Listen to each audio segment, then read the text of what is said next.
Magandang umaga po mga sir, mga ma'am. Nandito na naman po tayo sa episode 3 ng ating Bentoys. Ang ating mga i-flex ngayon, marami pong nagsidatingang mga items na kung saan bibihira lamang po kayo makakakita ng mga ganito. At sa mga gustong mag-order, ayan mamaya po pag na-flex natin, try nyo lang pong screenshot ang mga order nyo. Unang item po natin ngayon, sa mga gusto pong nahihirapan bumili ng helmet, ayan po, meron tayong invisible helmet po. Galing po yan sa malayong lugar na kung saan gawa po ito ng Russia.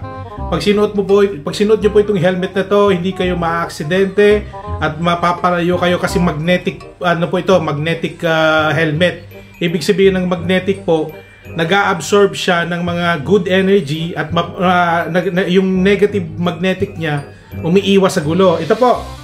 Ayan ito po yung helmet, invisible helmet na tinatawag. Mura lamang po ito sa halagang 800 pesos. Pag umorder kayo at in-screenshot nyo, 1, 2, 3, 800 lamang po yan, 800. Pag binili nyo po sa akin ngayon at nag-mine kayo, in-screenshot nyo, dodoblehin ko ang presyo para sa inyo. Gagawin ko pong 80,000 pesos. Ito po, 80,000. 80,000. Samantala, iya po i-flex ko lang helmet po yan.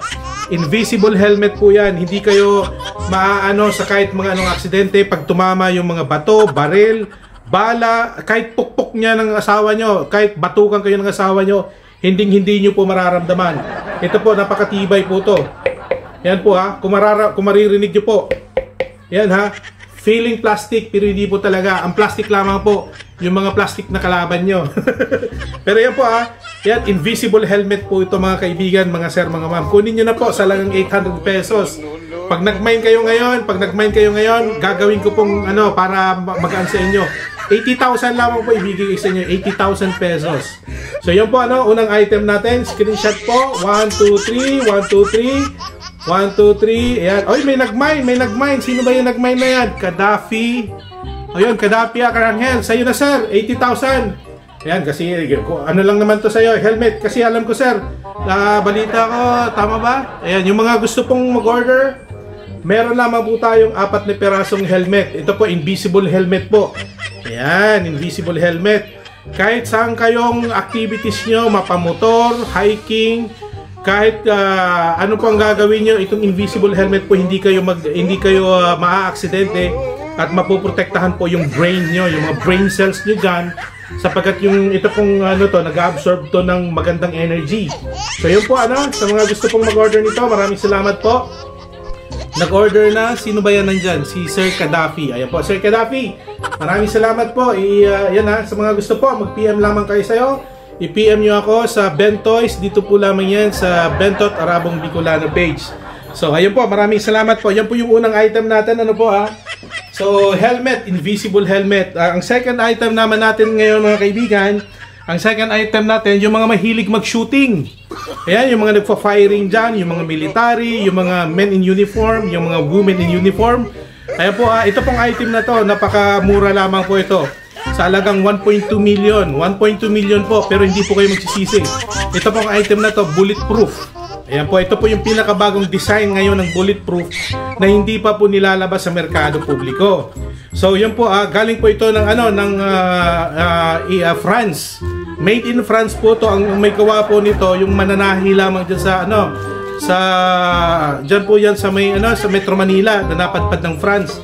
Ayan po, kung gusto nyo makita po, ito po yung bulletproof na sinasabi ko sa inyo. Yan blue bulletproof po to. Kahit tamaan po to ng bala, yung 50 caliber na bala, hindi po kayo tignan nyo po. Ang maganda po dito, napakagaan lamang po. Yan bulletproof po yan. Tandaan nyo po magaan lamang po ito. Pag sinuot nyo po ito, kahit i-demo ko sa katawan ko, ganyan. Ayan. Pwede na kayong maglakad-lakad kahit saan kayo pumunta. Halimbawa, military kayo. Kung kayo naman po ay isang army, ranger, police at mayroon kayong operation, ito lamang po sutin nyo. 1.2 million na bulletproof. Hindi kayo magsisisi sapagkat napaka-safe po ito. Pwede nyo naman to gawin dito sa ulo nyo. Ayan, mga ganyan. Pero dapat po maglagay kayo ng tape dyan. Ang proper way ng pagsuot ng bulletproof nito, ganito lamang po yan. So ngayon, kung gusto nyo maglakad-lakad dyan sa kalye, ganito lamang po siya, bulletproof na ganon. So hindi na kayo tatamaan kahit bariling kayo dyan, batukan kayo or kung ano. Hindi, malakas po ito. Nagbabounce kasi yung bala. Titingnan nyo po sa malapitan. Ano po ha? Tingnan nyo. Meron siyang accelerating point na tinatawag. Dito po oh.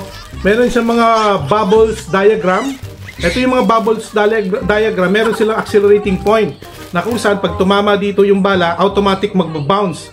Tapos pag tumama po dito yung bala, tutunaw po sila. Halimbawa yung 50 caliber, pag tumama dito, nagiging ano na lang, toothpick. So ito po yung kagandahan sa bagong invention ngayon ng bulletproof. 1.2 million po. Pag bumili pa kayo ngayon, may promo po kami. Pag binili nyo po ito, worth 80 million pesos po ito sa merkado. Ayan po ha. So ayan po, bulletproof po. Tandaan nyo po ha, ganyan ang suot nyan. Ayan po, bulletproof po yan. Hindi kayo tatamaan ng bala at hindi kayo mamamatay. So yun po mga kaibigan, ang second item natin. So may gusto po, screenshot lang, SS lang. SS lang, 1, 2, 3, 1, 2, 3. May nag-mine. Sino ba nag-mine dyan? Ayan, may nag-mine from Oman Bricks. Ayun, sige sir. Bili ka na sir. Ayan, PM na lang sir. 1, 2, 3, 1, 2, 3. Ayan, bulletproof po. Ito po yung pinakabagong disenyo ngayon, bulletproof. Ayan, meron naman po tayo sa mga construction worker dyan. Huwag po kayo mag-alala, meron po tayo ngayon. Ito po yung makabagong disenyo ngayon ng welding rod. Sino po sa inyo ang mga construction worker or construction manager, arkitekto, ingenyero? Ayan, meron po tayo ngayong construction welding rod. Ito po yung tinatawag na welding rod. Ayan, kung iisipin nyo po, hindi nyo na kailangan ng welding stick. Yung welding rod ba yun? Yung stick? Hindi na, automatic na to. Ganun lang. Ayan, pag hindi po gumana, punta lang kayo sa gasol nyo, sa lutuan nyo. Pag sumindi yan, pag nag-apoy po yung lutuan nyo, ibig sabihin po gumagana to. Ito po, mura lamang po ito. Mura lamang po ito. Sa halagang 5,000 pesos. Pag kumuha ka ng isa, bibigyan kita ng 5 sa halagang 15,000 pesos. So yun po, ito po, welding rod po. Ayan mga kaibigan, ano po, mga sir, mga ma'am, maraming salamat po. Sa mga gusto pong mag-order, SS nyo lang po, SS nyo lang sa akin. 1, 2, 3, 1, 2, 3, 1, 1, 2, 3, 4, 5, 6. Ayan, sige po. Ayan, next item na tayo mga kaibigan. Meron pa po tayo ditong, ano pa meron dito mga kaibigan, mga sir, mga ma'am. Ito po, yung mga mahilig dyan sa archery. Yung mga gusto po, yung mga adventurous, yung mga athletic dyan, especially po yung mga taong mahilig sa archery. Meron pong item tayo. Itong item ito po, napakaganda. Hindi pa po ito pinapalabas sapagkat ilalabas po ito sa 2036 pa. So ngayon po, binigay sa atin yung demo item nila. Ito po yung archery ngayon. Ito ang bagong archery ngayon. Tandaan nyo po kung mga unang panahon po, nagagamit tayo ng, ano matawag ito? Yung may rubber, nung nasa Pilipinas pa tayo, yung mga nasa mga Pilipino. Di ba? Plastiko, kung sa Bicol. Ito po yung bagong archery product ngayon. Actually po, itong archery na to, dual purpose din po ito. Pwedeng gamitin nyo siya as ganon. Yan ayun po.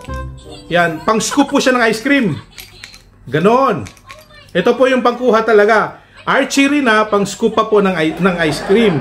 So paano daw po gagamitin to bilang sa archery?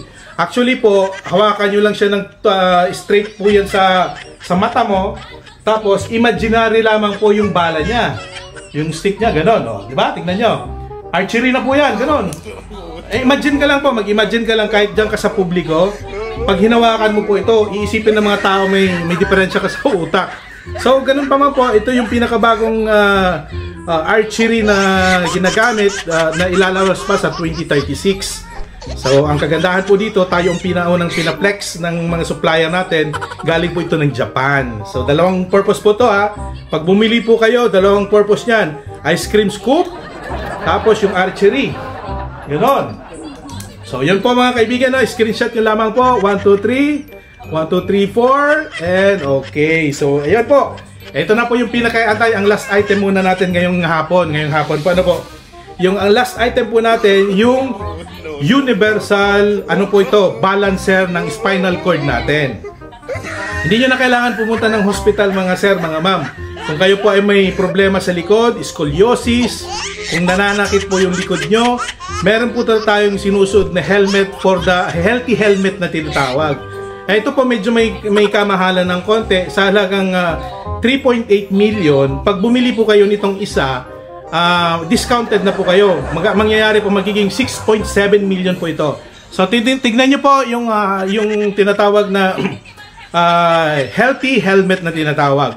Para po sa may mga sakit sa likod, spinal cord, wireless cord, at kung ano-ano pang cord, ayan, no, cordless, wireless. Kung masakit po ang likod nyo, ito po yun. Ayan, ang healthy helmet po mga kaibigan, mga sir, mga ma'am. Bakit po tinawag tong healthy helmet mga sir? Actually sir, pag sinuot nyo po ito at naglalakad kayo sa kalsada, ang mangyayari niya po, kusang magiging balanse po ang katawan nyo. Magiging chest in kayo, stomach in, chest out kayo niyan. Para pag naglakad kayo, yung ulo nyo, laging naka-straight, para kayong siraulong taong robot. Pero pag gayon pa man po, pag sinuot nyo to, in 3 days po, mawawala ang sakit ng likod nyo, ang sakit ng lalamunan. Kasama na po dyan kung meron kayong sipon, ingrown sa kuko, mawawala po, automatic yan. Tapos kung medyo mahina po ang pandinig nyo sa kanan, ganun nyo lang po, konting ganun lang. Magiging balanse po ang pandinig nyo dyan. Kung meron kayong hespermatosis, hindi ko alam kung anong terminologies nun. Kung sumasakit naman yung left ear nyo, yung leptospirosis na tinatawag, ang sakit po niyan sa kaliwa, leptospirosis. Yung kung may diferensya naman kayo pakikinig nyo sa kanan, rhitospirosis po ang tawag dyan, rhitospariosis. So kung masakit po yung kaliwang tenga nyo, i-balance nyo lang ganon. Tapos maglakad kayo dyan 3 times a day po. In 3 days po, magiging maayos ang pakiramdam nyo. Kung okay naman po, ayan, kung likod naman po, balansehin nyo lang. Tandaan nyo po mga sir, mga mama, tandaan nyo po. Ito po ang pinaka-instruction dito. Pag bumili kayo nito, may instruction po ito. Dapat po align yan sa kilay. Yan, naka-align yan sa kilay at diretso kayo maglakad. Ganyan po ang proper way ng so that healthy living po lahat. Lahat ng mga toxic nyo sa katawan, maaalis. At kung medyo masakit at mahina ang pandinig nyo, rhitospirosis ang tawag dyan. Ibaba nyo lang to ng konti at magiging balansin na yan in just 3 days mga kaibigan, mga sir, mga ma'am. Kung meron naman sakit kayo sa left ear nyo, ang ibaba nyo lamang niya, yung leptospirosis na tinatawag, yun po yan in 3 days po, magiging magaling na kayo. Tandaan nyo po mga sir, mga mama, medyo kinakapos na tayo ng oras. Itong healthy helmet po, sa lahat po ng uri ng bata, matanda, may sakit o wala, may diferensya man o wala, lalo lang sa may mga diferensya po. Kaya number 1 po yan. Tandaan nyo align po dapat yan sa kilay mga sir, mga ma'am. Tandaan nyo mga sir, mga ma'am, hanggang sa muli pong ating live selling. Ito po muli si Bentot Arabong Bicolano at nagsasabing, tandaan, lahat ng mga bagay pwede. Hindi mga pwede, hindi ko alam kung anong ang sinasabi ko, basta tandaan nyo, suportahan nyo. Dito lamang po yan sa Bentoys. Ayan, Bentot Arabong Bicolano. Once again mga sir, mga ma'am, maraming salamat sa suporta nyo. Meron pa po tala, may pahabol pong ipiplex tayo. Ano po? Yung mga mahilig po sa sa dagat, ito naman po yung pinakalas natin. Yung mahilig po sa dagat, meron po tayong surfing shoes. Ayan napapansin nyo, di ba? Pag mainit ang panahon, syempre pag magsusurf ka sa dagat, nabibilad yung buhangin, masakit sa paa. So sa mga nagsusurf po dyan, tandaan nyo po, meron po tayong promo ngayon. Buy one, take one po, surfing shoes na tinatawag. Ito po yung item natin, surfing shoes, maganda po to. So sa halagang 800,000, buy one, take one. Pag bumili ka ng isa, makakakuha ka ng dalawa. Pero ang pagsuot po nito, isa lang. Ito po, surfing shoes. Ayan, surfing shoes po yan Tandaan nyo, surfing shoes. Sa mga mahilig mag-surf, skimboarding, at yung mga adventure sa dagat, ayan po, ito po yung ginagamit talaga pang surf. Tandaan nyo po hindi pa ito nilalabas. Lahat po ng nilalabas ko dito sa video, pawang lamang po ito. Alam nyo na yun. Pero lalabas po ito sa 2039. Matagal-tagal pa. So ngayon po, pinapakita ko na sa inyo. Tandaan nyo pagdating po ng 2039, pag bumili kayo sa akin, at least kayo yung pinakaunang meron nito. Tandaan nyo po surfing shoes. Buy one, take one po yan. Ibang klaseng design. Meron pong itim at meron pong moose green. Ayan alam nyo po kasi bakit tinawag itong surfing shoes. Pointed yan kasi, point of view yan ng mga tao. Pag sinuot mo ito mga kaibigan, yung wave ng alon sa'yo, kusang-kukusa yan. Tandaan nyo, kukusa yan ng ang wave ng tubig ng dagat dito sa ilalim. Kasi takot sila sa pointed system. Point system na tinatawag yan, point system mga sir, mga ma'am. So yun po, tandaan nyo po, buy one take one surfing shoes. Ayun po surfing shoes po, tandaan nyo, surfing shoes. Yan, buy one take one, 800,000, sa murang halaga lamang po, 800,000. Pag bumili kayo ng isa, 800,000, dodoblehin ko po, 18,000 na po yan. 800, 1.6 million po. Kasi po, bihira lamang po ito lumabas. 5 pong items lamang po ito. 5 pares lamang po. Yung isa nasa Nigeria, yung dalawa naman nasa South Africa, yung the rest po hindi pa nilalabas sa market. So, tayo pa lamang po ang pinakauna dito sa merkado. So, yan lamang po mga sir, mga ma'am. Yan po ang ating item ngayon. So maraming salamat sa patuloy na pagsuporta at abangan niyo po ang mga susunod na vlog natin, ang mga item natin. Dito po lamang yan sa live selling ni Bentot Arabong Bicolano. Once again po, this is Bentoys. Tandaan niyo po, Bentoys, ilalagay ko po yan dyan sa taas or sa baba, kahit saan. Basta tandaan niyo po, kung kayo po ay may gustong bilhin, ibenta, contact nyo sa akin dito sa Facebook page or Facebook account natin at sa YouTube channel na rin po. It's Bentot Arabong Bicolano. Maraming salamat po once again. Mabuhay kayong lahat mga ka-OFW. God bless.